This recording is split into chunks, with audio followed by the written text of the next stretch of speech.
आगरा के एतमादपुर क्षेत्र के गांव रहन कला में बुधवार को भाई की साली की हत्या के बाद खुद भी गोली मारकर खुदकुशी कर लेने से गांव में दूसरे दिन भी खामोशी रही।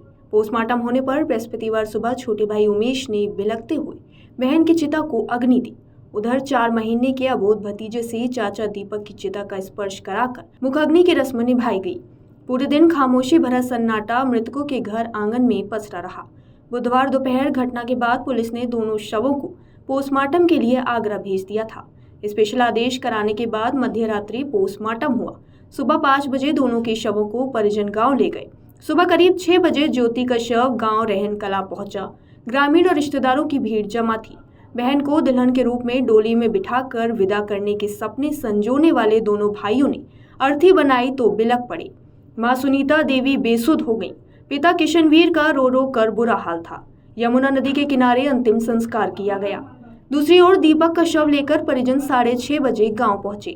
रिश्तेदारों के एकत्रित होने पर 9 बजे खेत में अंतिम संस्कार किया गया। चिता को मुखाग्नि बड़े भाई अभिषेक के 4 महीने के अबोध बेटे के हाथों चिता का स्पर्श करा कर दी गई। 2 बेटों में से एक की मौत से पिता अजूदी प्रसाद सदमे में आ गए।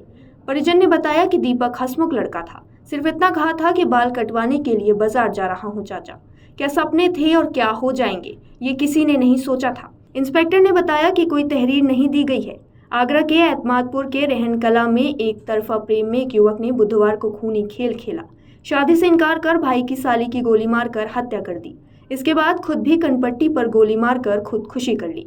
युवक मिलने के बहाने भाई के ससुराल आया था। कमरे में बंद होकर गोली मार ली। पुलिस ने दरवाजा तोड़कर शवों को निकाला। घटना से युवक और युवती के परिवार में कोहराम मच गया।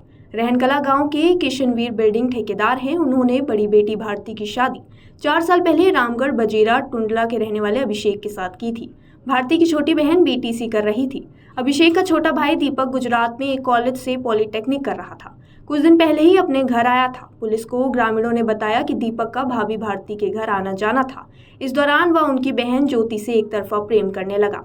वह शादी करना चाहता था, घर वाले राजी नहीं थे। पिता ने एक ही घर में दूसरी बेटी की शादी करने से इनकार कर दिया था। इस बात पर दीपक परेशान चल रहा था। वह बुधवार दोपहर 11:30 बजे भाभी के घर आया।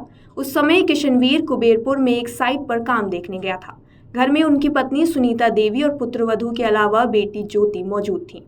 दामाद के भाई के आने पर सुनीता देवी ने नाश्ता दिया, फल भी खिलाए। इसके बाद कोल्ड ड्रिंक लेने के लिए रसोई में चली गई। तभी ज्योति भी कमरे में आ गई। आरोप है कि दीपक अपना मोबाइल और चश्मा छोड़कर ज्योति का हाथ पकड़ दूसरे कमरे में ले गया। इसके बाद अंदर से दरवाजा बंद कर लिया। यह देखकर सुनीता देवी दौड़ कर आई। उन्होंने शोर मचा दिया। दरवाजा खुलवाने का प्रयास किया। सास ने दरवाजा खुलवाने के लिए आवाज लगाई, मगर तभी एक के बाद एक 2 फायर हुए। परिजन के शोर मचाने पर लोग जुट गए। सूचना पर पुलिस भी आ गई। पुलिस ने दरवाजा तोड़कर अंदर प्रवेश किया। ज्योति खून से लथपथ तख्त पर पड़ी हुई थी, जबकि दीपक जमीन पर था। उनकी कनपट्टी से खून निकल रहा था। इससे परिवार में कोहराम मच गया।